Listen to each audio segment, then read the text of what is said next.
Yo, what is good, YouTube? Busy Boy Shaman15 here, bringing you another match on the channel here in the FBL. This is week 13 versus Sid, the Colink Battler. I'm not sure that's how it's pronounced, or if that's how not how it's pronounced, but if that's how he's referred to. He's Sid. Yeah, he's the Colink Battler on PS. Sid the Colink Battler. You know what? Doesn't matter. It's not like social justice warriors are gonna come in here and act like okay, you know what? I'm going off topic as usual. But nonetheless, guys. Here we have another match versus Sid here, guys, and the what are those? The Minnesota Minums? Yes, the Minnesota Minums. Of course, another very well drafted, very intimidating team, as we guys could see. The team that he brought against this year, he definitely brought the Zapdos, he brought the Crook, he brought the he did bring the Hitmonchan to try and stop my Snorlax from being annoying, because definitely Snorlax is somewhat of a threat to my team if he does not bring that Hello Car in the background. But nonetheless. We're just gonna go ahead and get into this match right now. Now, I do have what I brought this week. What did I bring this week? I brought my Haxorus. I brought Gliscor to kind of switch in on this monster, because this does get Fire Fang, so Scizor is not necessarily a good switch in all the time. To bring this also pretty much to check Volcarona at all points. So basically, what I'm trying to say here is that I wanted to keep rocks off the field as much as possible.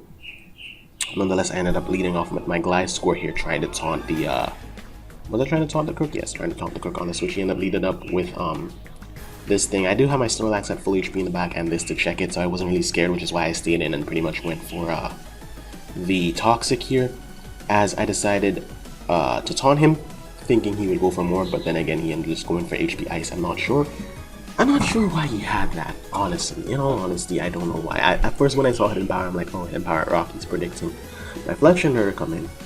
But, I mean, Fire Blast, I mean, then again, I could have been Spadef.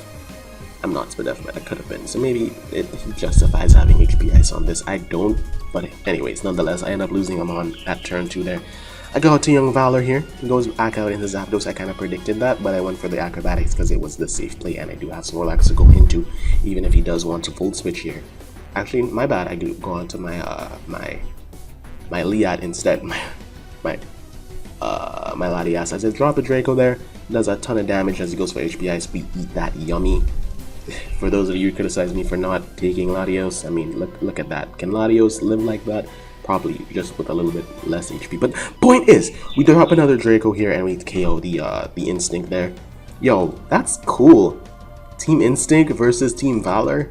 I just realized that. Anyways, so point is, I'm Team Mystic, by the way. Anyways, so he goes back out into his Solitaire here as I double back into Young Valor here. Instinct's dead, Young Valor still returns, and now I'm pretty much free to just go for an Acrobatics, but I decided to make a good play here. Will-O-Wisp on the switch that he could potentially go into this, as I do get that play correctly, and now I'm back into my Latias as he decides to go for Curse here, which I was like, oh, okay, I see you, big dog. You brought that Curse Gastrodon, I see you. Nice wall breaker, nice thing that people don't expect. As I pretty much just roost here because it was my best possible play. Now, who did I switch in here? I decided to switch in Scizor on the Moonblast here from Gazelle, even though it was possibly he could have the HP Fire. I am Spadef invested. So nonetheless, I go for Uter here on the predicted switch of why is Scizor still there. I'm not gonna talk about it as he left now. Did you guys see that, or I'm just hallucinating? Scizor's face stuck there for a few minutes. Anyways, nonetheless, I go for U-turn here, predicting the switch to Gastrodon on the Bullet Punch that I did not go for. Instead, I went for U-turn. Now they were pretty much able to go into my Snorlax here. Now my Snorlax is that famous Custap Berry set that I decided to bring. I'm very glad that he did not bring Scizor, which means that this Snorlax, because I did have at some points when I was testing Fire Punch on this, but what I realized is that it kind of hindered the longevity of my Snorlax, so I decided, you know what, I'm gonna have to deal with Scizor before I decide to curse up with Snorlax and win. Fortunately for me, he didn't bring Scizor in the first place. Probably that's because of HP Fire I could potentially have on my Latias, which I did end up having.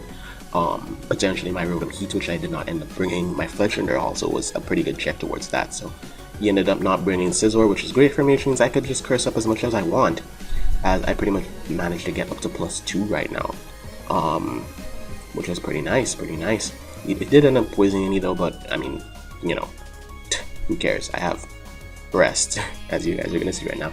Ends up going into his crocodile. Do you see that? I'm just hallucinating. Ends up going to his crocodile, knocking off my Choppleberry, unfortunately. I'd expected him to go directly into Hitmonchan, but nonetheless, he didn't. As now we're going back into Gastrodon. I'm not sure why, because that just gives my Snorlax more free reign to curse up. So you know what, I'll take it. I wake up this turn, I decide, hey, you know what, I'm going for some more curses. Actually, no, I just decided to kill this thing, as I'm pretty sure I could take a Drain Punch. What? He goes into Crocodile. Not sure why. Oh yeah, I know why. Because you know why? He decides he wants to get defense drops with Crunch. Not sure, but you know what? I take advantage of that. I keep cursing up. Now my attack is at 1, even though despite the Intimidate and the Crunches are kind of hindering me from, you know, cursing up. He ends up getting defense drops with Crunch. But nonetheless, I'm sleep talking here, trying to see what my Snorlax wants to do. Fortunately, I get another curse, which means I will be able to live a attack from Hitmonchan afterwards, as I can now go for return. The reason I have return instead of Body Slam is because I was able to potentially Oko Hitmonchan at +1 with return. So that's pretty much why that's there. Now, it does come in this turn. He goes for Close Combat, so it does a little bit more than I thought it would do, because I thought Drain Punch was coming out here. I forgot that this thing could potentially learn Close Combat. Nonetheless, I'm able to KO him with +3 return. Yes, that's right, because he did get some Spadef drops. As now he's pretty much able to go back into this, and now pretty much my Young Valor is in a pretty nice position here, as what I can do now is just Acrobatics, take care of this thing. Was never really a threat, as I checked it reliably. And now I figured that I could have just went for I could have easily just went for Acrobatics here, which is a 2-hit KO, but I figured, hey, you know what? It makes no difference if I just go for Swords Dance and then Acrobatics. It really doesn't, because if this thing dies, I do have Scizor in the back to Bullet Punch. I do have this in the back to Poison Jab, so it didn't really matter. Like, he couldn't beat the combination of these two. If he wasn't Scarfed, then he couldn't beat Haxorus. If he wasn't, if he is Scarfed, well, you know, he could beat this. Point is that Swords Dance, it didn't really matter whether I did it or not, as he's able to knock me out with Thunderbolt there. As now I could just go into my Scizor and just Bullet Punch, win the game. And that's going to be a good game versus Sid, the Cooling Battler, and the Minnesota Minums there. Currently, your boys, the Brooklyn Braviaries, are, if I am not mistaken, 13 and 1 loss, which is amazing, definitely amazing this week. We're making good strides for playoffs. But yeah, hopefully you guys enjoyed that match. I will see you in the next one. Peace.